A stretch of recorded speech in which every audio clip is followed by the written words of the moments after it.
زیادہ دیا گیا تھا اللہ جل شانہ کا۔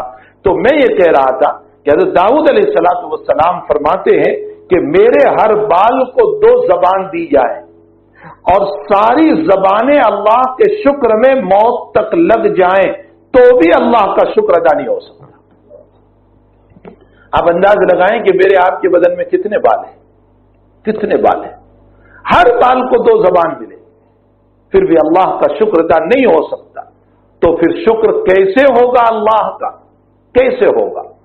اللہ کا شکر ہوگا اللہ کی اطاعت سے، صرف لفظ شکر بولنے سے نہیں، صرف الحمدللہ بولنے سے نہیں، اللہ کی اطاعت سے اللہ کا شکر ادا ہوگا۔ اس نے فرمایا نماز پڑھو، نماز پڑھیں گے جسم کا شکر ادا ہوا۔ اس نے کہا صدقہ کرو، مال کا شکر ادا ہوگا۔ اس نے کہا اپنی زبان سے میرا ذکر کرو، توبہ کرو، یہ زبان کا شکر ادا ہوا۔ اس نے کہا اپنی آنکھوں کے ذریعے سے غلط نہ دیکھو اور صحیح دیکھو، یہ اللہ کا شکر ادا ہوا۔ اس نے کہا اپنے دماغ اور اپنے دل سے صحیح سوچو، غلط نہ سوچو، یہ اللہ کا شکر ادا ہوا۔ یہ ہے شکر، اس کو کہا جاتا ہے اللہ کا شکر۔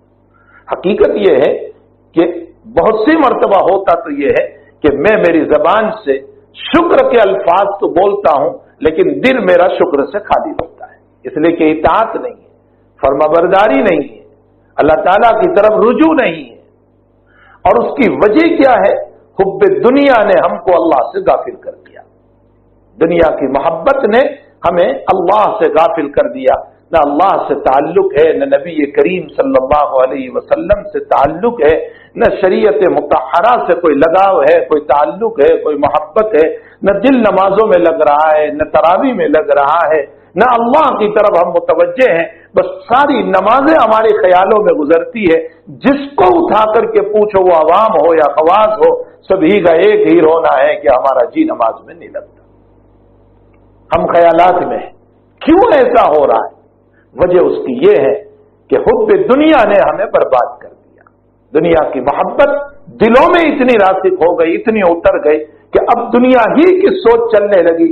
ظاہر سی بات ہے جس سے محبت ہوتی ہے اسی کے خیال چلتے ہیں، یہ ایک مسلمہ واقعہ ہے کہ جس کی محبت ہوتی ہے اسی کے خیال چلتے ہیں۔ اگر بیوی کی محبت ہے تو بیوی کے خیال، بچوں کی محبت ہے تو بچوں کے خیال، کاروبار کی محبت ہے تو کاروبار کا خیال، اور کسی چیز سے محبت ہے تو اسی کا خیال، اللہ کی محبت ہے تو اللہ ہی کا خیال ہو سکتا ہے۔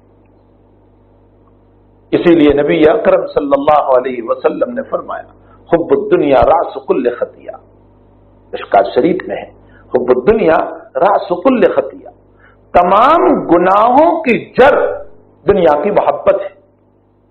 دنیا کی محبت آتی ہے تو سارے گناہ ہوتے، پھر نمازیں بھی چھوٹے گی، پھر شریعت چھوٹے گی، پھر حلال اور حرام کی تمیز نہیں رہے گی۔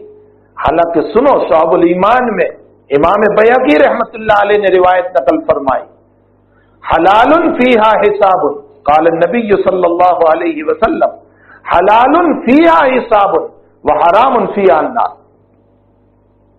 اگر حرام مال اور حرام چیز ہے اس کے لیے جہنم میں حساب کچھ نہیں، حلال ہے تو اس کا بھی حساب دینا پڑے گا۔ جو چیز حلال ہے اللہ کے حبیب پاک صلی اللہ علیہ وسلم فرماتے ہیں اس کا بھی حساب دینا پڑے گا، جیسا کہ اسی حدیث شریف کے اگلے مضمون میں جو بات آئے گی، مال سے متعلق جو سوال ہوگا ہمیں کہ کہاں سے کمایا اور کہاں خرچ کیا، یہ حلال کا ہوگا تو بھی اللہ جل شانہ کے سامنے ہمیں حساب دینا پڑے گا۔ یہی وجہ ہے کہ حضرات صحابہ کرام رضوان اللہ تعالی علیہ مجمعین کے دل سے اللہ کے نبی نے محنت کر کے جس چیز کو ختم کیا وہ حب الدنیا ہی کو ختم کیا۔ آپ نے اور کوئی محنت نہیں فرمائی، یہی محنت آپ نے فرمائی کہ صحابہ کرام کے دل سے محبت کو ختم کیا۔ اور کیسی محبت ان کے دلوں سے ختم ہو گئی کہ لن تنالوا البر حتى تنفقوا مما تحبون کا، کہ اللہ تمہاری محبوب چیز کو مانگتا ہے۔ تو حضرت ابو طلحہ رضی اللہ تعالیٰ عنہ قیمتی سے قیمتی باغ لے کر نبی علیہ السلام کی خدمت میں حاضر ہو گئے۔ ایک اور صحابی کے باغ میں آتا ہے کہ وہ اپنے باغ میں نماز پڑھ رہے تھے اور باغ بڑا گنجان تھا اور بڑا پھیلا ہوا تھا۔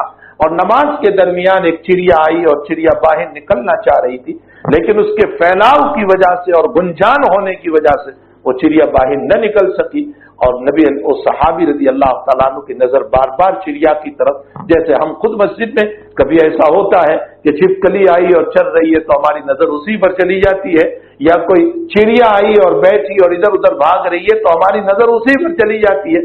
صحابی رضی اللہ تعالیٰ عنہ کی نظر اس کے اوپر بار بار گئی۔ نماز کے بعد نبی کریم صلی اللہ علیہ وسلم کی خدمت میں حاضر ہوئے، عرض فرمایا کہ یا رسول اللہ صلی اللہ علیہ وسلم، اس باغ کی وجہ سے میری نماز خراب ہوئی، میں اس باغ کو وقف کرنا چاہتا ہوں، میں اس باغ ہی کو دینا چاہتا ہوں۔ ایک نماز میں خشوع تھوڑا سا ختم ہو گیا تو آپ نے دنیا کو ختم کر دیا، کہ یہی میری بنیاد بنا ہے۔ کعب بن مالک رضی اللہ تعالیٰ عنہ کی جب توبہ قبول ہوئی اور قرآن کریم میں آپ کی توبہ کو اتارا گیا، وعلی الثلاثۃ الذین خلفوا، اور جب ان کی لقد تاب اللہ، ان کی توبہ قبول ہوئی، تو اس موقع پر کعب بن مالک رضی اللہ تعالیٰ عنہ حضور پاک صلی اللہ علیہ وسلم کی خدمت میں حاضر ہوئے اور فرمایا، اللہ کے حبیب، جب میرے مولا نے میری توبہ کو قبول کر لیا تو میں اپنا سارا مال وقف کر دیتا ہوں۔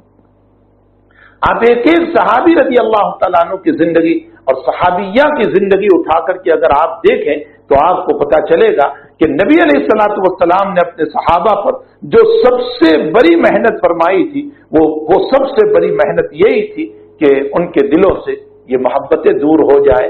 حب الدنیا راس کل خطیہ، اسی لیے صوفیہ نے اس حدیث شریف سے آگے ایک جملہ بڑھایا،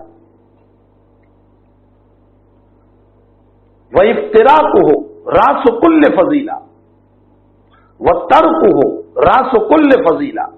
جب نبی علیہ الصلوۃ والسلام نے فرمایا حب الدنیا راس کل خطیہ، دنیا کی محبت تمام برائیوں کی، گناہوں کی جڑ ہے، تو صوفیہ آگے فرماتے ہیں اس کی تشریح کرتے ہوئے، وہ حدیث نہیں ہے، وَتَرْكُهُ رَاسُ كُلِّ فَضِيلَةٍ، اور اگر دنیا کو چھوڑو گے تو اللہ تعالیٰ تمام فضیلتیں عطا فرمائیں گے، تمام کامیابی عطا فرمائیں گے۔ تو نبی اکرم صلی اللہ تعالی علیہ وسلم نے حضرات صحابہ کرام کے دلوں سے اسی کی محبت کو نکالا۔ اسی لیے حضرت حسن بصری رحمہم اللہ تعالی، جو بہت بڑے تابعی ہیں، بہت بڑے تابعی ہیں، میں اس سے پہلے بھی ان کی منقبت اور فضیلت کو ذکر کر چکا ہوں۔ حضرت حسن بصری رحمۃ اللہ علیہ کا جملہ، واللہ قد ادرکنا اقواما لو رأوکم لقالوا هؤلاء لا يؤمنون باللہ والیوم الآخر۔ حسن بصری فرماتے اللہ کی قسم، ادرکنا اقواما، ہم نے ایسے لوگوں کو پایا، چونکہ یہ بڑے درجے کے تابعی ہے تو یہ جو کہہ رہے وہ صحابہ، ادرکنا اقواما، ہم نے ایسے لوگوں کا پایا، لو رأوکم، اگر یہ تم کو دیکھ لے، یعنی وہ صحابہ، وہ قوم اگر وہ تم کو دیکھ لے، لقالو، تو یہ کہیں گے کہ ہؤلاء لا یؤمنون باللہ والیوم الآخر، یہ وہ لوگ ہیں جو اللہ اور آخرت پر ایمان نہیں رکھتے، یعنی صحابہ ہم کو دیکھ لیں۔ حسن بصری کہہ رہے ہیں کہ ہم نے ان صحابہ کو پایا ہے جو صحابہ تم کو دیکھ لے تو وہ یوں کہیں گے کہ تمہیں آخرت پر ایمان نہیں۔ یہ کس زمانے میں حسن بصری کہہ رہے؟ خیر القرون ہے، صحابہ سے متصل زمانہ ہے، جس کی نبی علیہ الصلوۃ والسلام نے تعریف بھی فرمائی ہے، خیر القرون قرنی، میرا زمانہ، ثم الذین یلونہم، تابعین کا زمانہ، ثم الذین یلونہم، تب تابعین کا زمانہ۔ جس زمانے کی نبی نے تعریف فرمائی اس زمانے کے لوگوں کو حسن بصری یہ کہہ رہے ہیں کہ اگر صحابہ تم کو دیکھ لیں کہ تمہیں مومن نہیں سمجھیں گے۔ یہ کس نے نقل کیا ہے؟ میں حوالہ بھی دے دوں۔ عام طور پر یہ جملہ تو لوگ نقل کرتے، لیکن کس نے یہ جملہ نقل کیا آپ کا؟ علامہ شعرانی رحمت اللہ علیہ نے اپنی کتاب لطائف المنن میں اس جملے کو نقل کیا ہے کہ ہم نے ایسے لوگوں کو پایا کہ اگر وہ لوگ تم کو دیکھ لے تو تمہارے ایمان کے قائل نہیں ہوں گے۔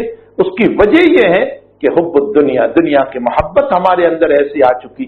جب خیر القرون کے زمانے کے لوگوں کو یہ بات کہی جا رہی ہے تو ہم تو 1400 سال پیچھے، ہمارے اندر تو کود کود کر دنیا کی محبت آ چکی، ہم کسی کو پاؤ سیر دینا نہیں چاہتے۔ ہم وہی چیز دیتے ہیں جو ہمیں پسند نہ ہو، ہم وہی چیز خرچ کرتے ہیں جو ہمیں پسند نہ ہو، ہم اپنی محبوب چیز کبھی نہیں دینا چاہتے، اور ہائی دنیا کی وجہ سے ہم مرے جا رہے ہیں۔ صوفیہ نے لکھا ہے کہ دنیا ساحرہ ہے، ساحرہ کا معنی جادوگر، دنیا جادوگر ہے، اور صوفیہ فرماتے اس کا جادو یہ ہاروت و ماروت کے سکھائے ہوئے جادو سے خطرناک ہے۔ ہاروت اور ماروت کیا ہے؟ قرآن کریم میں حق تعالی جل شانہ نے پہلے ہی پارے کے 11ویں رکوع میں اس واقعے کو نقل کیا ہے کہ حق تعالی جل شانہ نے دو فرشتوں کو اتارا تھا انسانی شکل میں، ہاروت و ماروت ان کا نام تھا۔ وما يعلمان من احد حتى يقولا انما نحن فتنة فلا تکفر۔ ان کے پاس جادو تھا، لوگ جادو سیکھنے کے لیے آتے تھے، تو یہ پہلے یوں کہتے تھے کہ دیکھو ہم آزمائش بن کر آئے ہوئے ہیں کہ کون ان جادو میں پڑھ کر کے کفر کرتا ہے اور کون جو ہے اس علم کو نہیں سیکھتا۔ نبی علیہ الصلوۃ والسلام نے فرمایا الا انبئکم باکبر الکبائر، میں تمہیں بڑے بڑے گناہ نہ بتاؤں؟ صحابہ نے فرمایا ضرور یا رسول اللہ۔ فرمایا شرک باللہ، بہت بڑا گناہ، وعقوق الوالدین، والدین کی نافرمانی بہت بڑا گناہ، والسحر، اور سحر بہت بڑا گناہ، جادو بہت بڑا گناہ۔ قرآن کی یہ آیت بتا رہی ہے کہ ہاروت و ماروت سیکھنے والوں کو یوں کہتے تھے لا تکفر، کفر نہ کرو۔ معلوم ہوتا ہے کہ سحر سیکھنے والا اس کو حلال سمجھ کر کے سیکھ رہا ہے اور کلمات کفر بول رہا ہے تو ایمان سے نکل جاتا ہے، وہ کافر ہو جاتا ہے۔ فَيَتَعَلَّمُونَ مِنْهُمَا مَا يُفَرِّقُونَ، اچھا جب وہ سکھاتے تھے تو اس جادو کا اثر کیا پڑتا تھا؟ فَيَتَعَلَّمُونَ مِنْهُمَا مَا يُفَرِّقُونَ بِهِ بَيْنَ الْمَرْءِ وَزَوْجِهِ، وہ جو جادو سکھاتے تھے اس جادو کا نتیجہ کیا نکلتا تھا؟ بین المرء وزوجہ، میاں بیوی کے درمیان تفریق، جدائی۔ معلوم ہوتا ہے قرآن اشارہ کر رہا ہے کہ جادو میں وہ طاقت ہے کہ شوہر اور بیوی کے درمیان اختلاف پیدا کر دے، جدائی پیدا کر دے۔ اب آئیے اس مضمون پر صوفیہ فرماتے کہ ہاروت و ماروت کا جادو یفرق بین المرء وزوجہ، اور دنیا کا جادو یفرق بین العبد وبین اللہ تعالی۔ دنیا اتنی بڑی جادوگر ہے، اتنی بڑی جادوگر ہے کہ انسان اور اللہ کے درمیان جدائی ہو جاتی ہے، تفریق ہو جاتی ہے اپنے رب کے ساتھ، اپنے مولا کے ساتھ، اپنے خالق کے ساتھ، اپنے مالک کے ساتھ، اپنے پالنہار کے ساتھ۔ اور جب اللہ ہی سے تفریق ہو گئی حب دنیا کی وجہ سے، دنیا کی محبت کی وجہ سے، تو پھر مالک کا رحم کہاں اترے گا؟ مالک کا کرم کہاں اترے گا؟ مالک کی عنایتیں کہاں اترے گی؟ مالک کی طرف سے پیار محبت دلار کہاں اترے گا؟ پھر اس کی طرف سے اس تفریق کی بنیاد پر نتیجہ یہ ہوگا کہ دنیا میں جب تفریق بین المرء وزوجہ ہوتا ہے تو ایک دوسرے کے دشمن بن جاتے ہیں۔ یہ دنیا کی محبت ہمیں جب اپنے رب سے جدا کر دیتی ہے اور تفریق کر دیتی ہے تو پھر اللہ کی طرف سے حالات اترتے ہیں، مصائب اترتے ہیں، پریشانیاں اترتی ہیں، ظلم اترتے ہیں، نہ معلوم کیا کیا بلائیں اور وبائیں اترتی ہیں، کیسے کیسے سازشیں اور پلان اترتے ہیں، یہ سب اللہ کی طرف سے۔ ایک رات نبی اکرم صلی اللہ تعالی علیہ وسلم سوئے ہوئے تھے، اٹھے، تہجد میں تھے، اور فرمایا میری گھر والیوں کو جگاؤ۔ حضرت فرما رہے، بخاری شریف کی روایت ہے، میری گھر والیوں کو جگاؤ، اس لیے کہ آج کی رات میں اللہ نے بہت سارے خزانوں کو بھی اتارا، یعنی اچھی چیز، وَأُنزِلَ الْفِتْنَ، اور فتنوں کو بھی اتارا۔ گھر والیوں کو اس لیے جگاؤ کہ خیر مانگے اور فتنوں سے پناہ چاہے۔ آپ انداز لگائیں کہ فتنے بھی وہیں سے اترتے ہیں، دنیا کی کوئی طاقت فتنہ نہیں کرتی، فتنے کا نزول بھی اللہ ہی کی طرف سے، ساری باتوں کا نزول، خیر کا بھی، شر کا بھی، اچھائی کا بھی، برائی کا بھی، فتنوں کا بھی، بلاؤں کا بھی، وباؤں کا بھی،